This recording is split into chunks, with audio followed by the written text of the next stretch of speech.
Salam sejahtera untuk kita semuanya. Yang pertama mohon di videonya dulu.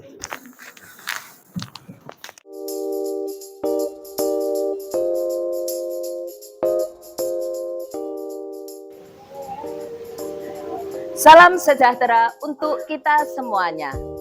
Saya Anastasia Nunik Kusrini dari SD Katolik Wijana Sejati, Kota Mojokerto. Inovasi yang saya angkat adalah pangan jajanan anak sekolah kantin sehat. Latar belakang dari inovasi yang saya lakukan adalah Undang-Undang Kesehatan yang mengamanatkan kepada kita pentingnya meningkatkan gizi, baik itu gizi perseorangan maupun masyarakat. Inovasi yang sudah saya lakukan yaitu pertama, penyuluhan makanan kesehatan yang bebas 6P. Kedua, kantin kejujuran. Dan yang ketiga, penggunaan plastik guna ulang. Dampak positif dari inovasi yang saya lakukan adalah anak-anak terbiasa dengan antri. Anak-anak terbiasa makan di tempat bersih dan makan minum sehat. Orang tua berupaya dan sadar untuk menyediakan makanan sehat dan minum yang sehat. Bagi sekolah kami minim sampah plastik. Inilah kami, kantin sekolah sehat.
Mari kita tingkatkan gizi anak-anak kita melalui inovasi kantin sehat. Mojokerto sehat, Indonesia hebat. Berikutnya, inovasi kami. Yang pertama penyuluhan bahwa kantin kami 6P, lalu implementasi dalam pembelajaran kewirausahaan, penyediaan produk informasi keamanan pangan, olahraga aktivitas fisik, kantin kejujuran, penggunaan gelas guna ulang dengan tempat cuci gelas tersendiri. Bagaimana penerapannya dalam pembelajaran di SDK? Monggo penerapan PJAS-nya ini. Makanan yang dijual di kantin sekolah kita itu bebas 6P, yaitu pemanis, perasa, pengenyal, pengawet, pewarna, dan plastik. Tetapi kami masih juga menyediakan beberapa menu makanan yang kemasan plastik, tapi tidak banyak. Memang tujuannya bahasa Jawanya itu ya gani kalau siang hari itu anak-anak lapar. Jadi masih ada kue-kue itu. Tapi kami punya taktik atau cara nanti bagaimana cara solusi menghadapi itu. Monggo berikutnya. Ini karena kami dengan kerjasama dengan banyak orang dalam kantin sehat kami, ada Puskesmas Gedongan, ada dinas kesehatan, lalu ada penjual yang mengisi kantin kami, lalu ada yang jaga, maka kami memberikan penyuluhan untuk yang penjual makanan. Lalu kami edukasi dengan selalu menjaga kebersihan, pisah pangan matang dan mentah, lalu memasak dengan benar dengan pangan pada suhu yang aman serta penggunaan air dan bahan baku yang aman. Berikutnya, nah ini yang saya maksud tadi. Tempat kami masih menggunakan beberapa plastik memang tapi tidak banyak, tapi kami mengedukasi dengan ini, cek klik. Apa itu cek klik? Yang pertama adalah kemasan. Bagaimana anak-anak diedukasi juga untuk melihat apakah kemasan itu baik, apa enggak, robek, atau ini peyok, begitu ya, diedukasi. Lalu yang kedua adalah labelnya. Bagaimana anak-anak bisa melihat di belakangnya itu produk labelnya dengan cermat. Lalu izin edarnya, apakah itu sudah mendapatkan dari BPOM, izin dari BPOM begitu, sama untuk kedaluarsanya, yaitu bagaimana anak-anak selalu bisa melihat apakah ini masih bisa layak untuk dikonsumsi atau sudah kedaluarsa. Nah ini implementasinya dalam pembelajaran kewirausahaan. Kurikulum Merdeka terutama itu ada P5. Salah satunya kewirausahaan ini. Bagaimana makanan ini mengajari anak untuk dikemas secara tertutup dan bebas dari status. Tujuannya ini menghindari pencemaran pada makanan. Ini sebelum memasak anak-anak dibiasakan untuk cuci tangan menggunakan sarung tangan. Tujuannya tetap menjaga kebersihan makanan. Next. Ya, ini juga tetap menggunakan atau mematuhi progres menggunakan sarung tangan, celemek itu. Kegiatan proyek. Nah, ini juga bahwa kami juga selain informasi produk kami di perpustakaan kami juga menyediakan informasi keamanan pangan. Ya, beberapa buku di sekolah kami itu sih kunci keamanan pangan banyak. Di sana ada disediakan majalah-majalah yang berhubungan dengan kesehatan dan pangan. Next. Nah, ini sekolah kami sudah terakreditasi A sebagai informasi saja untuk perpustakaan. Nah, ini adalah anak kami 2023 kemarin mendapatkan ini di Rumah Sakit Datul. Ya, dia juara. Lalu kami tetap sebagai penyuluhan teman-temannya dia di sekolah lalu mengadakan penyuluhan begitu. Next. Ya, bagi aktivitas fisik. Aktivitas fisik setiap Jumat ada senam. Lalu kalau jam-jam olahraga. Next. Ya. Ini yang juga penting. Bahwa kesehatan tidak melulu masalah makanan, tapi juga di kantin kami itu bahwa karakter juga dibentuk lewat kantin. Salah satunya adalah kantin kejujuran. Dan di sana tadi sudah anak-anak budaya antri itu juga salah satu karakter. Lalu bagaimana anak-anak dengan uang sakunya itu dia sudah mikir, wah aku ini mau beli apa. Itu juga pengambilan keputusan dari dini anak terbiasa untuk mengambil keputusan sama mengolah uangnya itu. Sama bahwa kantin kami kejujuran. Next deh berikutnya. Dan ini mungkin adalah yang mungkin loh ya tidak dimiliki oleh sekolah lain, yaitu bahwa penggunaan gelas guna ulang. Di sekolah kami sudah tidak ada kalau beli teh itu yang kayak zaman saya dulu waktu SD gitu ya, ditaruh plastik terus ditali karet gitu, itu tidak ada. Jus juga tidak ada. Di tempat kami yang di gelas ini ada es teh sama jus setiap hari ada. Lalu kami tertutup begitu, lalu anak-anak yang sudah selesai minum gitu ditaruh khusus di tempat yang pada kotor begitu ada kami sediakan. Lalu siang hari petugas kantin kami cuci, besok bisa digunakan lagi. Jadi mengurangi sampahnya itu. Next. Nah, maka dari itu, dari program-program yang sudah berjalan itu, lalu kami mendapatkan BPOM. BPOM beberapa kali datang ke sekolah kami untuk meneliti benar makanannya. Lalu kami mendapatkan ini, Piagam Bintang 1 Keamanan Pangan untuk kantin sekolah tahun 2018. Pada tahun 2022 setelah COVID itu datang kembali ke sekolah kami untuk mengecek apakah ada sedikit lagi, tidak apa-apa. Ini dampaknya budaya antri, lalu anak terbiasa, orang tua terbiasa untuk membawakan bekal sehat sekolah minim sampah. Ini terus ya budaya antri, makan, ya sampah. Tadi ibu pernah ke sekolah kami, ya. Lalu sampah-sampah kami berkurang dari tahun ke tahun. Next, ini. Terus, nah dari yang ibu juga hasilnya ini ibu kami sekarang sudah sekolah Adiwiyata Mandiri tahun 2003 kemarin, suster kami sudah mendapatkan itu. Terima kasih. Terakhir, harapan kami ini bisa menjadikan inovasi bagi kita semua agar sampah plastik teratasi. Jakarta sehat, Indonesia hebat. Demikian, terima kasih.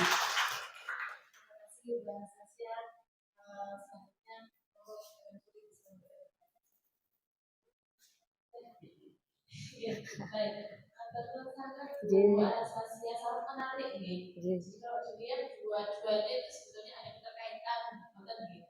Yang satunya tadi kelihatan tentang pengelolaan sampah, gitu ya. Dua-duanya sama-sama terkait dengan lingkungan, tapi satu ada isu kesehatan. Jadi kalau saya tangkap inovasi terkait standarisasi kantin ya. Bahwa ini sudah terstandar halal menurut BPOM. Terusnya dari dua inovasi sebetulnya menarik jika sangat bagus jika memang tidak ada pemerintah kota berupa entah itu himbauan gitu ya ataupun kebijakan-kebijakan lain. Jadi mungkin inovasi ini bisa diteruskan ke kalau misalnya saya pikir ini mungkin bisa di SD, kalau SMP kebanyakan murid mungkin apa sistem operasionalnya mungkin akan berubah karena jumlah muridnya itu tadi.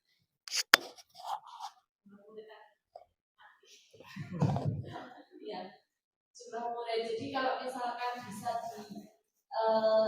diadaptasi ke sekolah ke SD negeri mungkin ya, dan bukan hanya BPOM, tapi juga karena habis itu mungkin juga ada standarisasi halal juga ya, sertifikasi halal juga ada sertifikat juga sertifikat sehat menurut BPOM dan juga sertifikat halal itu yang di negeri.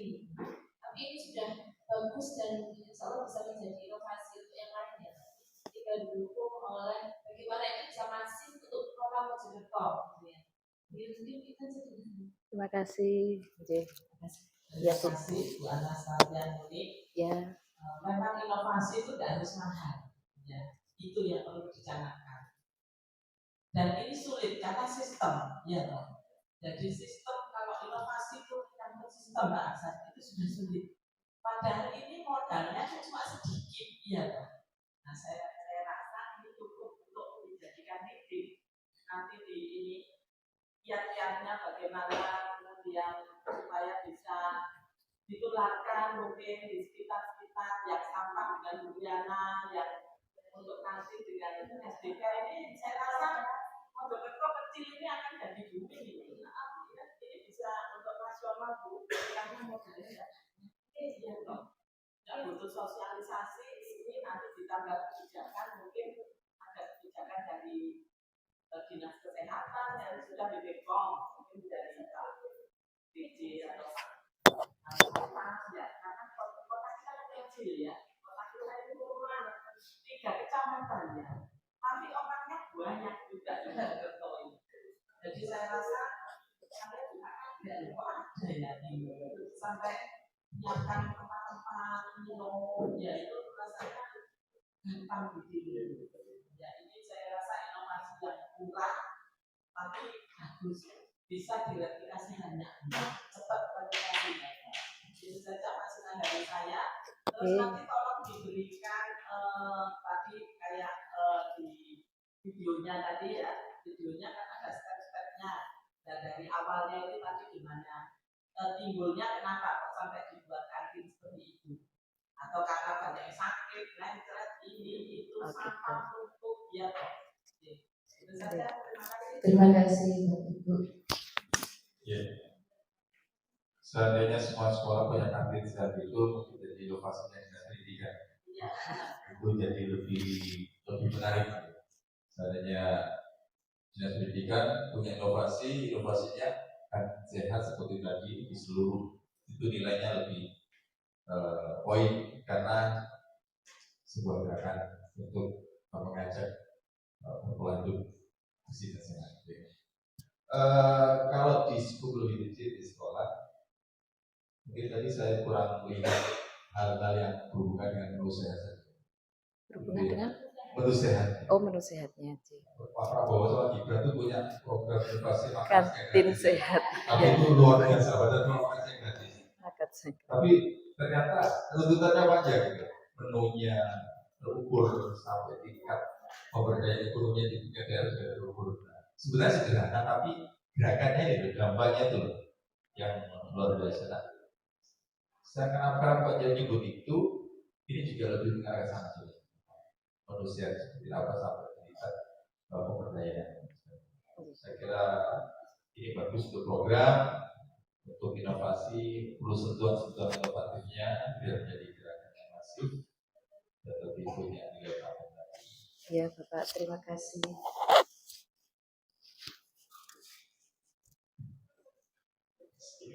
Saya hubungan stasiun. Ya Bapak. Ini terkait dengan sehat. Ya. Standarisasinya kalau restoran kita ada desain restoran yang bisa menjaga kualitas makanan. Cuma di Indonesia kan belum ada ya untuk restoran dan Jadi benchmarking kita tadi kita kan menggunakan yang standar internasional juga kan kita ada. Nah kalau kita rujuk beberapa contoh kantin yang di Inggris lah, di Eropa lah, mereka tidak hanya mengandalkan sisi kebersihan saja, tetapi memang kadar gizinya juga diatur, ya, nutrisinya, ada ahli nutrisiologisnya yang mengatakan kadar gizi. Dan apakah di kantin sehatnya SD Katolik Wijaya SD Sejati, Katolik ya, sudah ada nutrisiologis yang dikonsultasikan, ya, dikonsultasikan apakah standar makanan di sini sudah cukup untuk memenuhi kebutuhan proteinnya, vitaminnya, dan lain-lain. Kan kita ingin naik standar lagi ya. Ini sudah bagus. Kita ingin tingkatkan lagi agar benar-benar inovasi ini inovasi yang berkualitas. Terus yang kedua Bu, terkait dengan standar gizi itu kalau di luar kan ada logo-logo yang halal kosher dan lain-lain kan. Kalau kemudian di sini paling di Indonesia ya logo-logo itu kan masih sedikit ya, paling hanya halal aja. Kemudian di luar itu ada namanya gluten free, kemudian ada alergennya, apakah juga tingkat sosialisasi ke siswa itu sudah diajari ini makanan yang orang tidak boleh makan alergen kacang, alergen susu, alergen yang lain kan tipologi itu harus kita kenalkan juga agar apa yang dimakan siswa tidak menjadi hal yang tidak negatif lagi gitu. Ini saja kami.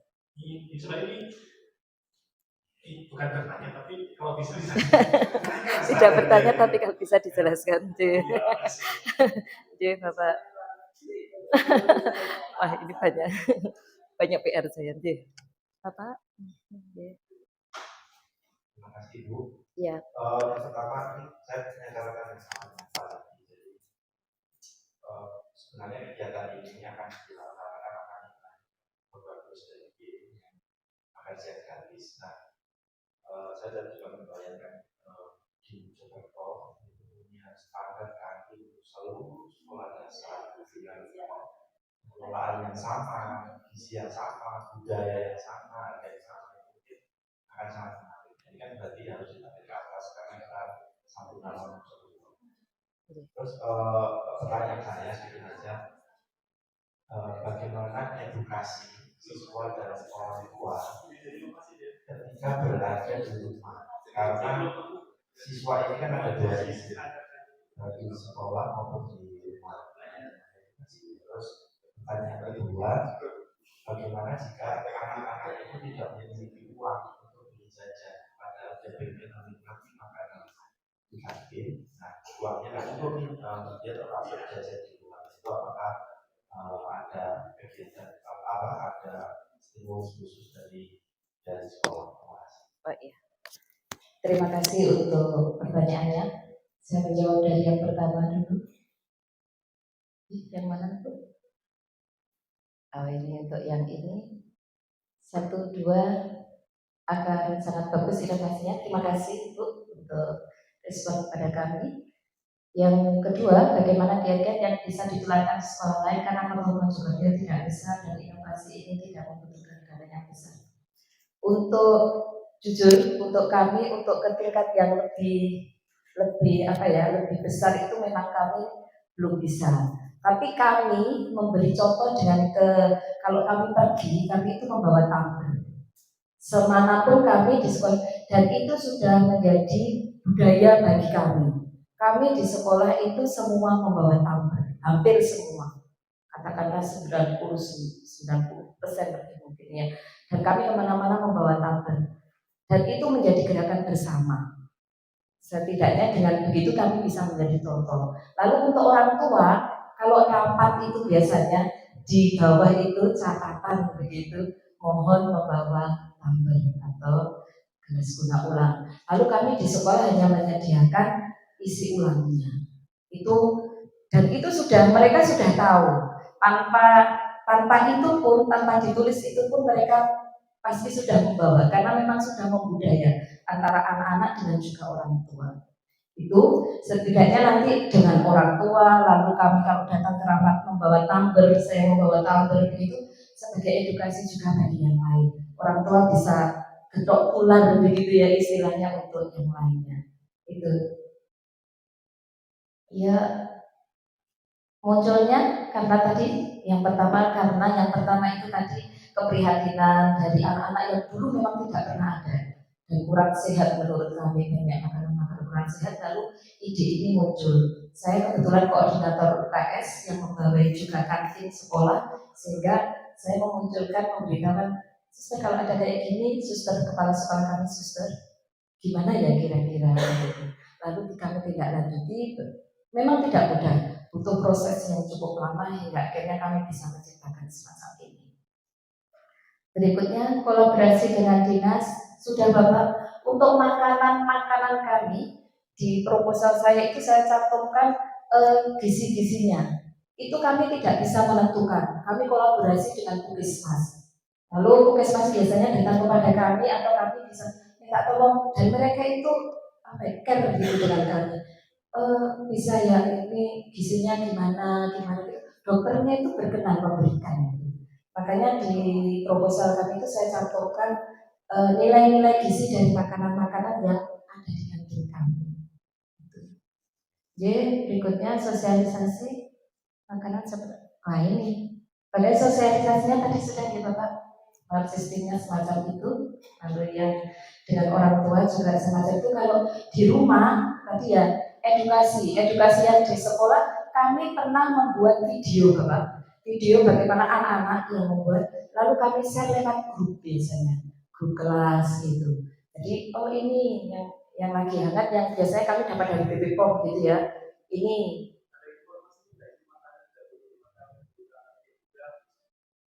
tidak sampai semacam itu sih enggak, tapi bahwa kami memberikan penyuluhan bahwa ini kamu harus lihat dulu labelnya, harus ini. Kami membuat video. Belum, berarti kita masih penyuluhan. Halo Bapak. Oh iya, terima kasih untuk masukannya. Jadi ini masukan yang luar biasa buat kami juga. Jadi untuk berikutnya, terima kasih kalau ini bisa menjadi ide yang bagus untuk Mojokerto. Semoga sungguh menjadi gerakan bersama begitu sehingga Mojokerto tadi katakan Mojokerto hebat begitu, okay.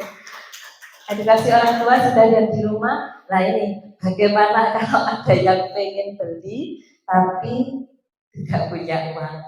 Kami guru kelas itu kadang ada, memang ada. Beberapa memang teman-teman guru ada yang pengen, lalu kami ada uang gitu kami beri bapak. Tapi bagaimana kami mengedukasi orang tua juga untuk tetap membawa makan minum sehat dari rumah. Maka kantin kami terbatas jumlah menunya, tetapi tempatnya tadi lebar. Karena memang untuk makan anak-anak itu. Jadi memang tempatnya yang begitu luas sehingga anak-anak itu nyaman untuk makan di situ. Seakan-akan beli di kantin tapi bagian dari rumah gitu. Ya kalau tadi mengatakan kalau pengen gitu ya semacam itu mungkin salah satu solusinya juga. Oke, ada yang lanjutnya Bapak Ibu? Cukup. Terima kasih banyak, Tuhan memberkati.